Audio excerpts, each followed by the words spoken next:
अली बाबा साहब, आपका स्वागत है, आपका इस्तकबाल है, आपका वेलकम है मेरे स्ट्रीम पर। आदाब साहिल भाई, आदाब। आप सबों का आदाब। आदाब। जी जी, कैसे हैं आप? हाँ, बहुत बढ़िया से हैं। आप कैसे हैं? आप लोग कैसे हैं? जी जी, हम भी ठीक है और उम्मीद करते हैं कि हमारे सारे व्यूअर्स भी अच्छे से ही होंगे। जी जी। जी, तो अली बाबा, आज का जो स्ट्रीम है उसकी शुरुआत हम इस तरीके से करेंगे कि हाँ, मैं आपसे कुछ सवालात करूंगा और जी जी। आपको, जी, आपको उसका जवाब देना है। तो जो मेरा जी सबसे पहला सवाल जो हमेशा से रहता है जी वो ये है कि आपका हमें पहले बैकग्राउंड बताइए, यानी जब तक आप मुस्लिम थे तो आपका जी बैकग्राउंड क्या था। बैकग्राउंड से मुराद ये है कि आप कितना इस्लाम को फॉलो करते थे, इस्लाम की कितनी नॉलेज है, आपने क्या पढ़ाई की है इस्लाम को लेके, और इसी जी। तरीके से कैसी आपकी जिंदगी गुजरी है, बचपन गुजरा है, अगर आप इस पे रोशनी डाल सकते हैं। और हम आपको ये भी एक रिक्वेस्ट करते हैं कि कोई ऐसी डिटेल मत बताना जिससे आपकी आइडेंटिटी रिवील हो और आपको किसी तरीके से कोई खतरा पहुंचे। जी जी जी सर। जी, आवाज आ रही है सर आपको मेरी? बिल्कुल साफ क्रिस्टल क्लियर आवाज है, आप शुरू करिए अपनी बात। अच्छा अच्छा। पहले तो मैं सबों का शुक्रिया अदा करना चाहूंगा, सब मुल्हिदों का। जी। जी जी। और अच्छा, मैं मैं बचपन आपको में। सिर्फ एक चीज बता दूं कि हमारे व्यूअर्स जो है उसमें मुल्हिद भी है और हिंदू भी है, मुस्लिम भी है, सभी तरीके के लोग हैं, तो सबका स्वागत करिए आप। हाँ, सबका स्वागत, सबका स्वागत। जी जी। अभी हम जी, नए नए जुड़े हैं, हमको उतना पता नहीं है अभी, इसलिए बता, चलिए ऐसे ही कोई मुश्किल बताते नहीं। रहिएगा सर। जी। जी जी, जरूर जरूर। सर, मैं एक मुस्लिम घराने में पैदा हुआ। जी। और हमारे वालिद साहब जो थे वो, मतलब हम लोग 7 बहन भाई हैं मिला के। हम्म। उसके बाद हमारे वालिद साहब, मतलब वो साइकिल पे बर्फ वर्फ बेच करके हम लोगों का पालन पोषण किए। अच्छा। उसके बाद हम भी उर्दू स्कूल में पढ़े। खैर ज्यादा जी। तो नहीं पढ़े हैं, हम्म। 3 4 क्लास तक पढ़े हैं उर्दू। जी। गरीबी के कारण से हम पढ़ ना सके। हालांकि भाइयों में हम छोटे हैं, 3 भाई हैं। हम्म। तो हमारे माँ का बचपन में ही इंतकाल हो चुका था। अच्छा। तो इसलिए जो है कि हमको बहुत दुश्वारी आई का हमारे जिंदगी जीने में। हम्म। माँ के ना होने की वजह से मतलब हम बहुत, बचपना हमारा बहुत खराब गुजरा। जी। हाँ, तो मैं उर्दू स्कूल में पढ़ा। उसके बाद मैं एकदम तकरीर मौलवियों का किताब पढ़ना, कुरान पढ़ना, और फर्स्ट क्लास नमाज पढ़ना, दाढ़ी रखना, कुर्ता पैजामा, टोपी, माथे पे नमाज का घट्टा भी हुआ करता था। जी। सुन्नी घर, मतलब सुन्नी घराने से ताल्लुक में रखता था। जी। तो बाद में हमारे बेटे का अचानक तबीयत खराब हो गया, टिटनस हो गया। ठीक है, तो इन्फेक्शन हो गया था उनको, आपके बेटे को? हाँ, हाँ, टिटनस हो गया था, तो हमारे पास पैसा नहीं था। और हम रोजा नमाज बहुत करते थे सर। हम्म। और हम दूसरों को, जो नमाज नहीं पढ़ता था, तो हम उसको बहुत बुरा आदमी समझते थे कि बताइए, एक इंसान होकर के, मुसलमान होकर के नमाज नहीं पढ़ता है, कितना बेकार आदमी है ये। अच्छा। जबकि जैसा कि बताया जाता था हम लोगों को कि जैसे कि नमाज किसी सूरत में माफ नहीं है, बीमार हो या घर में हो, सफर में हो, जैसे भी हो, आपको नमाज पढ़ना ही पढ़ना है हर हाल में। हम्म। उसके बाद क्योंकि फर्ज है वो। क्योंकि फर्ज है। हम्म। तो उन चीजों पर मैं अमल करता रहा और दुआएं मांगता रहा, और गरीबी पीछा ना छोड़ता था। हम्म। उसके बाद में वो, हमको गेहूं का फसल लगा हुआ था हमारे खेत में। जी। तो बेटे का तबीयत खराब होने की वजह से हमको फसल गिरवी रखना पड़ा। हमारे यहाँ रेहन कहा जाता है उसको। हम्म। तो वो एक मौलाना ने लिया था। हम्म। उसके पास पैसा था, लेकिन वो हमारा हेल्प और मदद नहीं किया उसने। खेत जब हम दिए उसको, तब वो हमारा मतलब पैसा दिया हमको। अच्छा। ठीक है। उसके बाद में 20 ही 25 दिन में वो हमारा फसल कटने वाला था गेहूं का। इतना भर्ती भाव हम उसमें लगाए थे, मेहनत किए थे। हम्म। लेकिन वो हमको एक दो 4 किलो भी गेहूं नहीं दिया हमको, वो सब काट के रख लिया, सब हमारा किया धरा सब था, वो सब रख लिया उसने। तो मैं एक दिन जोहर की नमाज पढ़ने मस्जिद गया, तो वहां नमाज पढ़ा, रो रो के दुआ मांगा कि या अल्लाह, 5 बच्चे भी थे मेरे, हम्म। कि या अल्लाह इतना गरीबी का आलम है, हम कैसे जिए, घर में न दाल है, न चावल है, न राशन है, कुछ नहीं है, और हम्म। हम इतना मतलब इबादत गुजार भी हैं, मेहनत भी कर, उस वक्त हमारा तंदुरुस्ती भी थोड़ा ठीक नहीं रहा करता था, हम्म। और कोई हुनर भी हम नहीं सीखे थे, बस वही पढ़ाई लिखाई किए। हम्म। माँ के इंतकाल के बाद हम, घर में झगड़ा हुआ करता था भाभी से, तो हम बम्बई चले गए थे, तो वहां भी हम बहुत ठोकर खाए, बम्बई में भी। अच्छा। तो वहां से फिर चले आए, तो यहाँ हमारे मतलब गांव से कुछ करीब, मतलब नेपाल पड़ता है, 20-22 किलोमीटर है। हम्म। तो वही वही हमारा भी काम, वही साइकिल पे वो बर्फ जो है, आइस, हम्म। वही गांव गांव में धान गेहूं चावल से वही मतलब बेचते थे हम भी। तो इसी अच्छा। तरीके से करते करते मतलब बच्चों को पाले पोसे, और बच्चों को भी हम 3-3 4-4 क्लास उर्दू पढ़ाए लिखाए हैं, क्योंकि हम हम्म। बहुत पक्के ईमान वाले थे। हम्म। उसके बाद में एक दिन मस्जिद गए जोहर की नमाज पढ़ने, वहां रो रो के दुआ मांगा हमने। और हम्म। कुरान में एक जगह लिखा था कि, मतलब कुरान में नहीं, कुरान के बाहर, मतलब जो 2-4 पन्ना होता है शुरू में, हम्म। उसमें लिखा हुआ था कि जैसे 99 मरतबा अलहम्दु शरीफ पढ़कर जो हम्म। दुआ मांगी जाए, इंशाअल्लाह जरूर जरूर जरूर कबूल होगी। हम्म। तो मैंने वो देखा, तो हमने कहा चलिए अब तो हम तो मतलब पढ़ेंगे, जाएंगे मतलब। तो हमने सोचा कि मतलब 99 हम पढ़ेंगे कि गिनेंगे, तो हम मटर का दाना लिए, 99 ठो पहले गिन लिए, हम्म। उसको उसको मुट्ठी में ले लिए, और खेत में गए, वहां जो है 99 मरतबा मतलब अलहम्दु शरीफ, दरूद शरीफ वगैरह पढ़ करके, रो रो के हमने वहां 1-2 घंटा हम गिड़गिड़ाए थे अल्लाह के सामने। उसके बाद फिर वहां से आए, तो मतलब बहुत गरीबी का आलम था साहिल भाई, हम आपसे क्या बताएं कि ये आलम हो गया था कि बच्चों को और बीबी को सबको एक सेल्फास वाला टिकिया ले सबको देते, जिंदगी से तंग आ गए हम लोग, मर जाएंगे वैसे भी, ऐसे भी मर जाएं, अच्छा है। अच्छा। समझ रहे हैं मेरी इतना बात? प्रॉब्लम? जी जी, बहुत, इतना यानी बहुत ज्यादा प्रॉब्लम था वो। बहुत ज्यादा प्रॉब्लम था साहिल भाई, और कोई भी हमारा गांव में हेल्प मदद करने वाला कोई नहीं था। हम्म। हालांकि 100-150 घर का मतलब मुस्लिम आबादी है, लेकिन कोई भी 2 किलो चावल नहीं दिया कि अच्छा तुम ऐसे हो, तुम ले लो। हाँ, हम्म। खेत गिरवी रखना हो या बेचना हो तो सबों के पास पैसा हो जाता है। हम्म। ठीक है। जी जी। उसके बाद हमको लगने लगा कि ये सब क्या है मामला, इतना कहते हैं दिल से दुआ मांगो, अब किस दिल से दुआ हम मांगे, कहाँ से वो दिल लाए? खुदा ने वैसा हम्म। दिल फिर दिया ही क्यों नहीं दिया हमको, जो कबूल करने वाले दिल होता है। मतलब हम्म। ऐसे सोचता रहा। फिर हम कहीं जाते थे, जलसा वगैरह जो होता है, जो मिलाद वगैरह, जी। तो उसमें जाया करते थे हम बहुत, मतलब दाढ़ी भी हम रखे थे, एक हम्म। मतलब एक मुश्त दाढ़ी भी हमारे पास था। हम्म। तो मतलब बहुत परहेजगार, बहुत मुत्तकी थे हम। हम्म। उसके बाद में फिर वहां जाने के बाद हम बहुत सुनते थे तकरीर वगैरह, पहले तो मोबाइल था नहीं, हम्म। तो वैसे ही जहाँ होता था 2-2 3-3 10-10 किलोमीटर 20-20 किलोमीटर हम साइकिल से चले जाते थे जलसा सुनने, मतलब वो प्रोग्राम मौलवियों का। जी जी। तो वहां भी जाके रात भर सुनता, फिर वो सोचता कि जो कहते थे कि मतलब अल्लाह अपने बंदों से एक माँ से ज्यादा मोहब्बत करता है, तो 70 गुना ज्यादा मोहब्बत करता है। फिर हम भी अल्लाह ही के बंदे हैं, उसकी इबादत भी कर रहे हैं, कुरान हदीस हम नमाज भी पढ़ रहे हैं। उसके बाद में भी गरीबी का इतना आलम है, मरने के कागार पे हैं, फिर भी हमारा दुआ कबूल नहीं हो रहा है। हम्म। हालांकि हम बर्फ बेचते थे, वो जैसे कोई टेक्निक काम तो सीखे नहीं थे हम, वही साइकिल पे बेचते थे, मतलब वही बहुत मुख्तसर कमाते थे। वो फिर छोटे छोटे बच्चे थे, वो कभी बीमार हो जाया करते थे, कभी सर्दी बुखार, तो कभी कोई बच्चा कहाँ गिर पड़ा, उसका इलाज कराना हम ज्यादा झेल चुके थे का सर। जी। उसके बाद में ये हुआ कि वो लोग कहते हैं, मतलब जैसे हम लोग सुन्नी फिर के थे, तो वो हम्म। सब मना करते थे ना, वो तो वो जलसा देवबंदियों का वहां मत जाना वो सब। हम्म। आप बरेलवी तो थे वो सब यानी?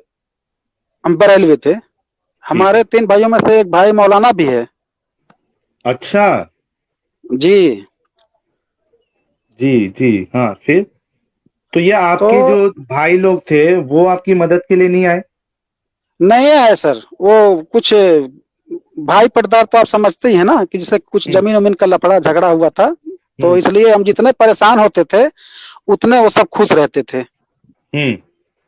भाइयों का हाल ये था, एक बार आंधी आया, हमारा फूस का मकान था, तो हमारा मकान उड़ गया, मतलब एक फूस का मकान था जिसमें हम लोग रह रहे थे। हम्म। आंधी आया, वो मकान भी हमारा उड़ गया, और बारिश हो ठीक रही है। थी। बहुत झेले हम अपनी जिंदगी में। हम्म। यानी हम अपनी जिंदगी में खुशी मैं खाली नाम सुना हूँ, बाकी मैं हम्म। देखा नहीं हूँ खुशी। जी। जी सर। अच्छा, मैं आपको सिर्फ एक 10 सेकंड के लिए रोकूंगा। हमारी फीमेल जी प्रॉफिट जी है, इन्होंने 2 बार सुपर चैट भेजा है 40 रुपीज का। और जी इसमें जी देखिए, आप बुरा नहीं मानना जी। अली बाबा जी।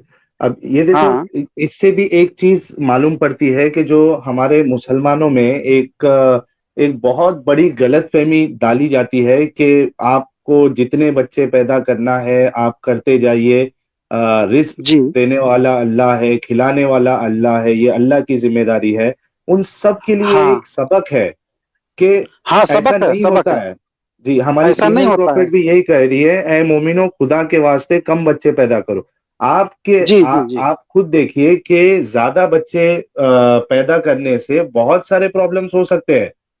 एक तो अगर आप हूँ। ऑलरेडी, अगर आप आपका फिनेंशियल कंडीशन ठीक नहीं है, और उसमें भी, जी और आज की तारीख में तो ऐसा होता है कि कई जो हमारे मुस्लिम जो एडुकेटेड है वो तो समझ गए कि ज्यादा बच्चे पैदा नहीं करना है, क्योंकि मेरे कई दोस्त हैं जो मुस्लिम है, लेकिन वो कहते हैं कि हम एक से ज्यादा बच्चे पैदा नहीं करेंगे अगर शादी जी जल्दी जी। होगी। और जिसकी शादी हो हम्म, भी गई है वो 2 से ज्यादा बच्चे पैदा नहीं करते, उनको पता है। लेकिन हाँ खास हाँ। करके मैंने ये मेरा एक्सपीरियंस है, ऑब्जर्वेशन है। हम्म। जी। हेलो। हेलो।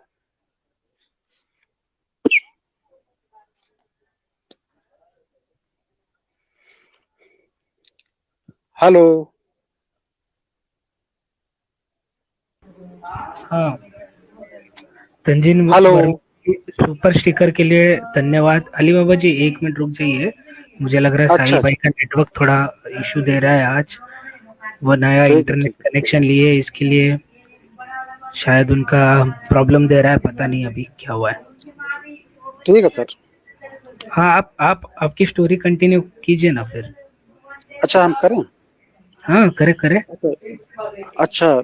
तो वो मना करते थे कि मतलब वो तो वहाबी हैं, वो तो काफिरों से भी गए गुजरे हैं, उनकी बात सुनोगे तो गुमराह हो जाओगे। सर, हाँ हाँ, सुन रहा हूँ मैं। हमने कहा यार ये क्या मामला है ये। वो उसको काफिर कहता है, वो उसको काफिर से बदतर बताता है, वो उसको जहन्नमी कहता है, अपने आप को सब जन्नती कहते हैं। यहाँ तक कि 73 फिरका है, सब एक दूसरे को जहन्नमी ही बताते हैं, काफिर से बदतर ही दूसरे को कहते हैं, अपने आप को सच्चा से कहता है, वो जन्नती कहता है। तो और हर कोई फिरका वाला वही कुरान का हवाला, हदीस का हवाला। उसके बाद में हमने कहा अब हम कुरान तो पढ़ते थे, लेकिन सर तर्जुमा नहीं पढ़ते थे। वो सबाब की नीयत से पढ़ते थे, जैसे बताया जाता है कि एक अक्षर पढ़ोगे तो 10 नेकी मिलेगा, और 10 नेकी पढ़ोगे तो 100 नेकी मिले, मतलब जो भी ऐसा है। तो ये समझ के सबाब की नीयत से हम पढ़ते थे। लेकिन जब हमको ऐसा लगने लगा, जब शक लगने लगा, तो हम कुरान खुद पढ़ने लगे तर्जुमा के साथ। तो हम जब तर्जुमा पढ़ने लगे तो हमको शक होने लगा जबरदस्त। मैंने कहा यार यहीं से गड़बड़ी नजर आ रहा है हमको। तो हम जो है किसी का बात सुन के या कोई हमको बताया या समझाया, ऐसा कोई नहीं मिला हमको। हम खुद अपने मतलब कुरान पढ़ करके तर्जुमा से हम यहाँ तक पहुंचे हैं। ये कुरान का देन है कि मतलब हम आज मुल्हिद हो चुके हैं। हाँ, वो अक्सर मुल्हिद। ज्यादा करके लोग जो भी आते हैं या जो भी इस्लाम छोड़ देते हैं, वो खुद यही बोलते हैं कि उन्होंने कुरान और हदीसें पढ़ के इस्लाम को छोड़ दिया। जी जी सर जी। और तो जो लोग नहीं पढ़ते, वो लोग का मतलब पूरा विश्वास होता है इस पर। जी जी। तो हुआ सर ये कि हम पढ़ते गए, तो एक जगह हम पढ़े कि अल्लाह फरमा रहा है कुरान में कि मैं जिसे हिदायत दे दूं उसे पूरे दुनिया के इंसान और जिन्नात मिलकर अगर गुमराह करना चाहें तो नहीं कर पाएंगे। और हम जिसे गुमराह कर दें उसे पूरे दुनिया के इंसान और जिन्नात मिलकर अगर उसको राह रास्त पे लाना चाहे तो नहीं ला सकते। एक जगह हमने ये पढ़ा। फिर दूसरी जगह हमने ये पढ़ा कि तुम काफिरों के सोहबत में ना बैठो, वो तुम्हें कुफ्र की तरफ उल्टे पांव फेर देंगे और तुम घाटे में जा पड़ोगे। हेलो। अच्छा अच्छा। जी जी, हाँ, आपकी आवाज आ हाँ रही है। आ रही है। मैं सॉरी कहना चाहूंगा दर्शकों से, आज वाकई में ऐसा लग रहा है कि अल्लाह का अजाब मुझ पे आया है। 2 बार मेरा इंटरनेट कनेक्शन ड्रॉप हो गया। अच्छा कभी अच्छा। कभी ऐसा सीक्वेंस होता है कि आदमी को फिर वो ऐसा थोड़ा लगने लगता है कि यार कहीं वाकई में तो ऐसा नहीं हो रहा है।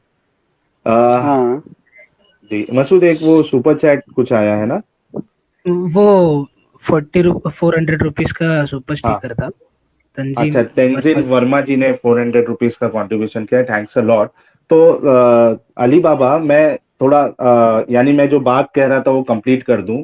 तो मैं ये जी सब जी। मुसलमानों से रिक्वेस्ट करना चाहूंगा कि आप लोग जो है ना इस चीज को समझे, आप प्रैक्टिकली देखें, अपने आसपास में देखें कि ऐसा जी नहीं है कि अल्लाह ऊपर से आके आपको, आपके बच्चों को पालेगा। ये बहुत बड़ी खा गलतफहमी लेगा। में है आप। जी सर जी।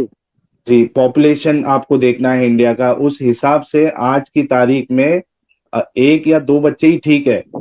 उसके ठीक आगे है। आप हाँ करोगे और अगर गरीबी अगर है, आप यानी आप गरीब है, तो मुश्किलें और बढ़ जाएंगी। आप ना अपने बच्चों को बराबर से एडुकेशन उनका कर पाओगे, ना ही उनकी परवरिश अच्छे से होगी। तो ये एक जी सीख सर। हमारे अली बाबा जो है उनसे हमको लेनी चाहिए। जी, आप अपनी जी बात को कंटिन्यू करिए। हाँ, तो हम कहाँ बंद किए थे बात सर? आप वो बता हेलो। रहे थे ना कि, हाँ, आप वो बता रहे थे ना कि वो जो हाँ, कुरान पढ़ अ, के हमने छोड़ा। हाँ, वो जो आपने कहा कि मैं दिल से, यानी अल्लाह ने मुझे ऐसा दिल ही क्यों दिया कि वो कबूल ही नहीं कर रहा उस दो चीज को। कबूल ही नहीं कर रहा। जी जी। जी तो हम इससे पहले एक बात बोले हैं, शायद आप सुन नहीं सके। जी, फिर से अगर बोल सकते तो बोल दीजिए आप। हाँ, बोल दे रहे हैं। जैसे कुरान में मैंने एक जगह पढ़ा, तर्जुमा में बता रहा हूँ सर, जी। कि म, कि मैं जिसे हिदायत दे दूं उसे पूरे दुनिया के इंसान और जिन्नात मिलकर गुमराह करना चाहें तो नहीं कर पाएंगे, हम्म और हम जिसे गुमराह कर दें उसे पूरे दुनिया के इंसान और जिन्नात मिलकर अगर उसको राय रास्त पे लाना चाहें तो नहीं ला सकते। हम्म फिर एक जगह मैंने पढ़ा, लिखा है कि तुम काफिरों के सोहबत में ना बैठो, वो तुम्हें कुफ्र के तरफ उल्टे पांव फेर देंगे और तुम घाटे में जा पड़ोगे। हम्म तो हमने कहा यार ये क्या मामला है, एक तरफ सारी दुनिया को कह रहा है और फिर यहाँ चंद काफिरों के साथ से मना कर रहा है बैठने की, वो तुम्हें गुमराह कर देंगे, ये कैसा खुदा हम्म है भाई? यही हम्म बात समझ में आ रही है सर? हाँ हाँ, बिल्कुल बिल्कुल समझ रहे हैं।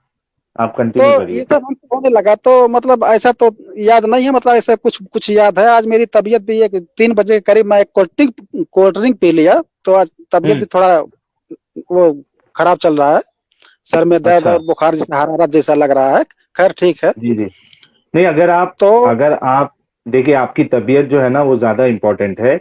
अगर आप बात नहीं कर सकते तो कोई मुश्किल नहीं, हम स्ट्रीम को रोक भी देंगे। और नहीं नहीं सर, हम कर सकते हैं बात। जी जी, ठीक है। जी जी। तो तो कंटिन्यू करिए आप। तो हम फिर उसके बाद में हम कुरान और पढ़ना शुरू किए, और तर्जुमा देखे, फिर तफसीर भी देखे, हम्म कहाँ क्या लिखा है, कहाँ क्या लिखा है। वो दोनों मिलाओ तो जैसे चुंबक होता है, अगर उसको आधा तोड़ करके सीधा मिलाओ तो वो चपक जाता है, और उल्टा करके मिलाओगे तो वो फेंकता है एक दूसरे की तरफ। हम्म तो ठीक वैसे ही हमको लगा कि यार ये कुरान की बात कुरान से जाके टकरा रहा है, ये हम्म क्या मामला, ये खुदा का कलाम नहीं हो सकता है। जी। तो और फिर वो वर्का बिन नौफल जो था, उसने हम्म कहा था, तो वही नबी फरिश्ता था जो मूसा अलैहिस्सलाम के पास अल्लाह का पैगाम लाया करता था।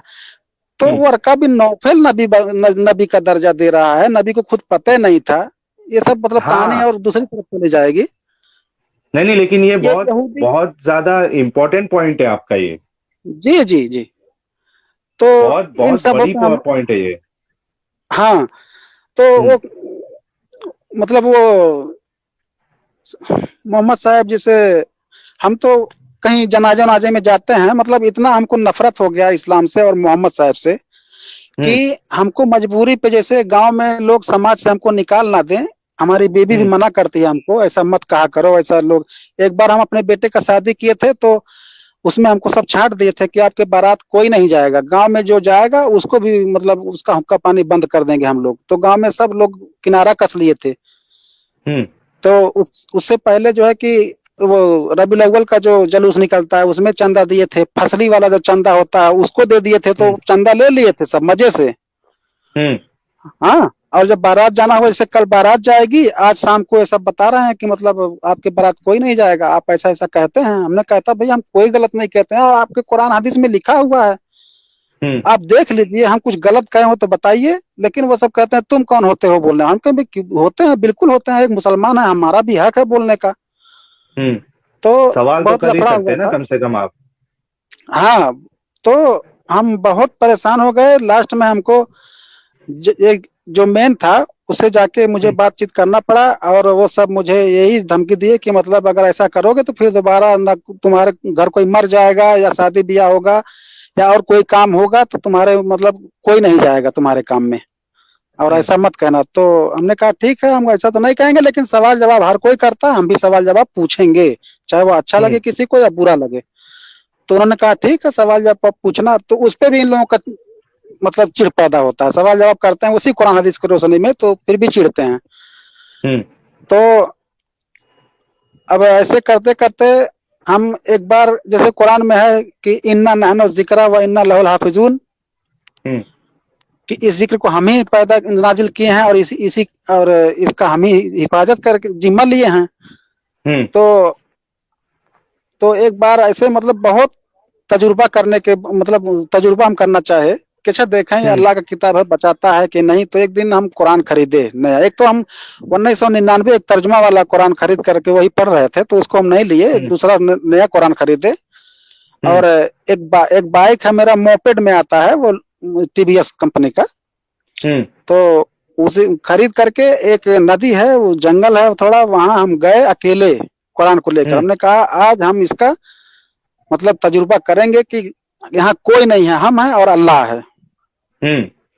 आज हम अल्लाह से मुखातिब होंगे कि मतलब ये सही है या गलत है। तो गए वहां, हम घंटों तक रोए, या अल्लाह मैं जैसा सुनता चला आ रहा मैं वैसा मिल नहीं रहा, मुझे तसल्ली नहीं हो रहा। अब यहाँ तो कुछ तो मतलब हमारा दिल दिमाग फेर दे। बहुत मतलब कलमा दरूद वहां भी पढ़ा, फिर उसके बाद में कुछ नहीं। हमने कहा अच्छा ठीक है, आज तजुर्बा कर ही लेते हैं। तो पढ़ना शुरू किए। उसके बाद में इकट्ठा करके, उसके बाद में माचिस लगाए, सब जल गया। उसके बाद में हम भी वही उसको क्या जला दिया कचर आपने? के, वही हाँ कुरान। अच्छा अच्छा, आपको हाँ, जवाब नहीं तजुर्बे मिला करके? अच्छा अच्छा। जी। तो हमने कहा ये सब यार बकवास है। वो खुद कह रहा कि हम इसकी हिफाजत करेंगे, और हम घंटों तक इंतजार किए कि हमारा दिल दिमाग फेर दे। दिलों और दिल दिमाग का मालिक तो ही, हर चीज का मालिक तो ही है। तो हम कुछ कुछ अजगैबियत दिखा दे भाई, कुछ थोड़ा सा दिले दिमाग हमारा फेर दे। इतना भी नहीं कर सका। उसके बाद में एकदम वहीं से हमारा वो खत्म हो चुका ईमान। उसके बाद में हम पढ़ना बंद नहीं किए कुरान हदीस, हम पढ़ते ही रहे कि मतलब देखें और इसमें क्या क्या मतलब फजूल की बातें हैं। तो अब तो खैर बहुत कुछ पता हो गया। अब तो एकदम बिल्कुल हम अपने बच्चों के, अपने बीबी को हम बताते बताते, रोज झगड़ा होता था बच्चों से, बीबी से, बहुत मुश्किल का सामना करना पड़ा है। अब जो है मतलब हमारे बच्चे और बीबी सब जो है मतलब अब यही कहते हैं कि अब्बा ऐसा है कि आप मतलब कहीं ऐसा सब बात मत किया करिए, लोग हमसे कहते हैं कहीं मार उड़ देंगे आपको। और ठीक है, हम लोग भी नहीं मानते हैं। ईद बकरीद की नमाज नहीं पढ़ने गए थे, कुरान वरान मतलब हमारे कुछ एकदम कुछ नहीं। ये एकदम सब नफरत हो गया का हम लोगों को इस्लाम धर्म से। हम लोग मतलब एकदम बहुत दूर चले गए इस्लाम से। अच्छा, लेकिन और आप है उधर ही? जी हाँ, अच्छा। अभी नहीं, अभी आप हम फिर अपनी अभी अभी तो सेफ्टी का बहुत ख्याल रखिए आप। जी, हम्म अभी अभी हम जिसे जिस छत पे बैठ के हम बात कर रहे हैं, हम्म तो नीचे बहुत गर्मी था। तो और भी लोग, यहाँ हम किराए के मकान में रहते हैं, अपना घर तो वहाँ इंडिया में है, नेपाल में रहते हैं हम, यही कमाना खाना है। अच्छा। तो अब न, हाँ, हम्म। तो यहाँ 9 बजे का टाइम दिए थे, तो वो सब हम्म। यहाँ बैठे हुए थे, तो हमने उस अब कैसे कहें कि तुम लोग यहाँ से जाओ। तो हमने हम्म। कहा ऐसा है कि हम एक पीर बाबा से हम गुफ्तगू करेंगे, कुछ वजीफा सीखेंगे उनसे, और भूत पचे प्रेत वाला ये सब मामला है। आप लोग यहाँ से जा सकते हैं। अब हाँ। यहाँ से सब फिर दोबारा कहना ही नहीं पड़ा, सब के सब खाली हो गया। तो एक हाँ, औरत डर कह रही है गए। ठीक है आप सीख, एक औरत कह रही है ठीक है सीख लीजिए, 2 वक्त आप ही से अब कराया जाएगा। हमने कहा हाँ ठीक है। हाँ, अच्छा कमा भी तो सकते हैं आप बाबा बन के। नाम भी आपका अली हाँ, बाबा है। जी जी जी, अच्छा कमा सकते हैं। एक बार तो हम दाढ़ी उड़ी फिर दोबारा रखे थे। एक हमारे गांव का मुजावर है, हाँ। एक हमारे गांव का मुजावर है, तो भी बेचारा गरीबी का आलम जी रहा है, साइकिल का पंचर वंचर वही बनाता है और खाता जीता है। हाँ। उसको भी 4-5 बच्चे हैं, वो भी बेचारा परेशान है। हम्म। तो हेलो, हाँ हाँ, आवाज आ रही है आपकी। हेलो, बोलते जाइए। आवाज आ रही है आपकी।